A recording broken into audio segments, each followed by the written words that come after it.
नमः संस्कृताय। आज के इस वीडियो में हम कारक प्रकरणम पंचमी विभक्ति का अगला भाग पढ़ेंगे।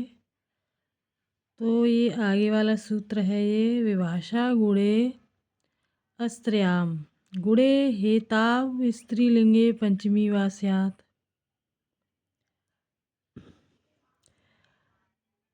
तो ये तो इसके अर्थ की संस्कृत है, यहाँ से लेके यहाँ तक। जो गुण वाचक शब्द हेतु को प्रकट करता है और स्त्रीलिंग नहीं है, उससे विकल्प से पंचमी व्यक्त होती है, पक्ष में तृतीया व्यक्त होती है। गुणे हेता वो स्त्रीलिंगे पंचमी वा स्यात्। इसका उदाहरण है जाड्या जाडेन वा बद्धः। जड़ता के कारण बंध गया, यानी बंधः बंध गया। यहाँ जाड्य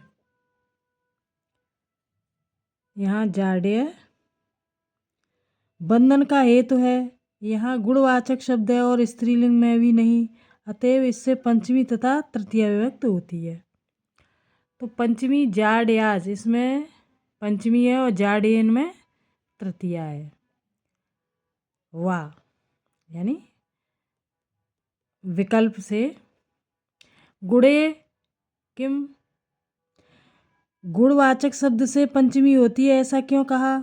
इसलिए कि जो शब्द गुणवाचक नहीं उससे पंचमी व्यक्त नहीं होती, अपितु हेतु में तृतीया व्यक्त होती है। जैसे धनेन कुलम, धन के कारण कुल। दूसरा उदाहरण है अस्त्रियाम किम। सूत्र में अस्त्रियाम शब्द का क्या प्रयोजन है? यह कि जो गुणवाचक हो किंतु स्त्रीलिंग हो, उससे पंचमी विभक्त न होगी, अपितु हेतु में तृतीया विभक्त होगी। जैसे बुद्धिया मुक्तः, बुद्धि के कारण मुक्त हो गया, यहाँ बुद्धि से तृतीया विभक्त होती है। तो बुद्धिया जो शब्द है ये तृतीया विभक्त का रूप है। आगे है विवाशेत योग विभागाद गुणे स्त्रियाम च क्वचित। विभाषा गुणे स्त्रियाम, यानी इस सूत्र में विभाग करके विभाषा एक सूत्र मान लेते हैं। उसमें ऊपर से हेतु और पंचमी शब्द की अनुवृत्ति हो जाती है। तथा उसका अर्थ होता है हेतु में विकल्प से पंचमी विभक्त होती है। इसका फल यह होता है कहीं क्वचित, कहीं गुणवाचक शब्द न होने पर भी पंचमी विभक्त हो जाती है। गुणवाचक शब्द न होने पर पंचमी विभक्त हो जाती है। तो यहाँ पर जैसे कि धूमान अग्निमान उदाहरण है इसका। तो धूमान अग्निमान, धुआं होने से अग्नि वाला है, यहाँ धूम गुणवाचक नहीं तथापि पंचमी विभक्त होती है। तो धूमाद में पंचमी विभक्त है।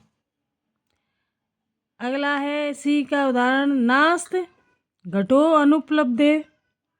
कहीं स्त्रीलिंग शब्दों से भी इस हेतु में पंचमी विभक्त हो जाती है। कहीं स्त्रीलिंग शब्दों से भी हेतु में पंचमी विभक्त हो जाती है।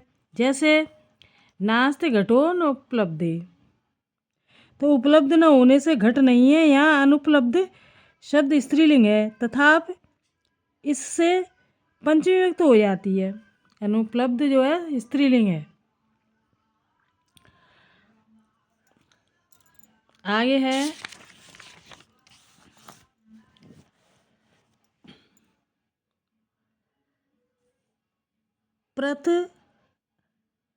पृथग बिना नानाव तृतीया अन्यतर श्याम।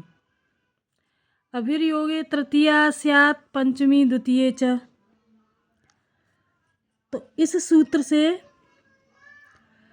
पृथक और बिना और नाना के योग में विकल्प से तृतीया विभक्त होती है और पक्ष में पंचमी तथा द्वितीय विभक्त भी होती है।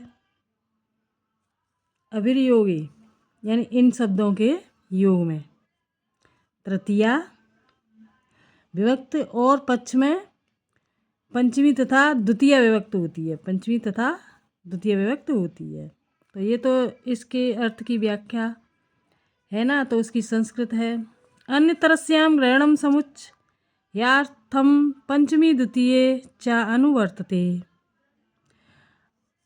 अन्यतरस्याम सूत्र में शब्द जिसका अर्थ वा या विकल्प से है, वा या विकल्प से इसका अर्थ लिया गया है। पंचमी और द्वितीय विभक्त, पंचमी और द्वितीय विभक्त के समावेश के लिए यानी समुच्चय अर्थम समावेश के लिए है। पंचमी और द्वितीय दोनों की अनुवृत्ति आ रही है। पंचमी द्वितीय दोनों की जमाने और अनुवर्तते यानी अनुवृत्ति आ रही है। पंचमी यहाँ पर पंचमी विभक्त और द्वितीय। पृथक रामेण रामात रामम वा, राम से अलग, यहाँ पृथक शब्द के योग में राम शब्द से तृतीय अथवा पंचमी और द्वितीय विभक्त हो जाती है। कि देखो रामेण में तृतीया है और रामात में पंचमी और रामम में द्वितीय है। पृथक शब्द से पृथक जहाँ योग है इसका, तो उसमें तृतीया पंचमी और द्वितीय। तो रामात रामेण, राम वा बिना जीवित तुम नोत्सहे, राम के बिना मैं जीवित नहीं रह सकता। यानी एवं बिना नाना, एवं बिना नाना,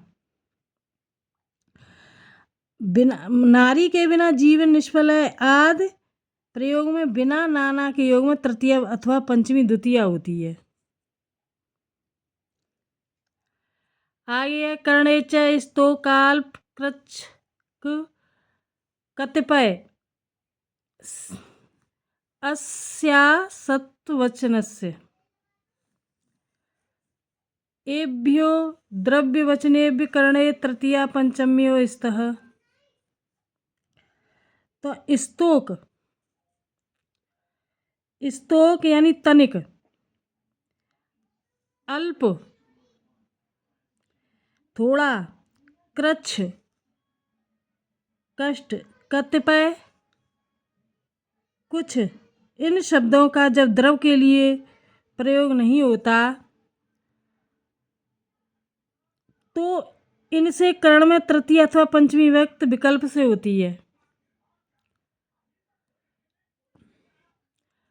तो ये तो इसकी अर्थ की संस्कृत थी। अब स्तोकेन स्तोका द्वा मुक्तः इसका सूत्र है। तो स्तोकेन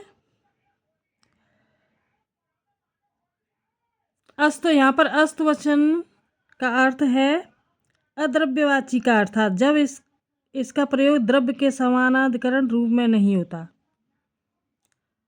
स्तोकेन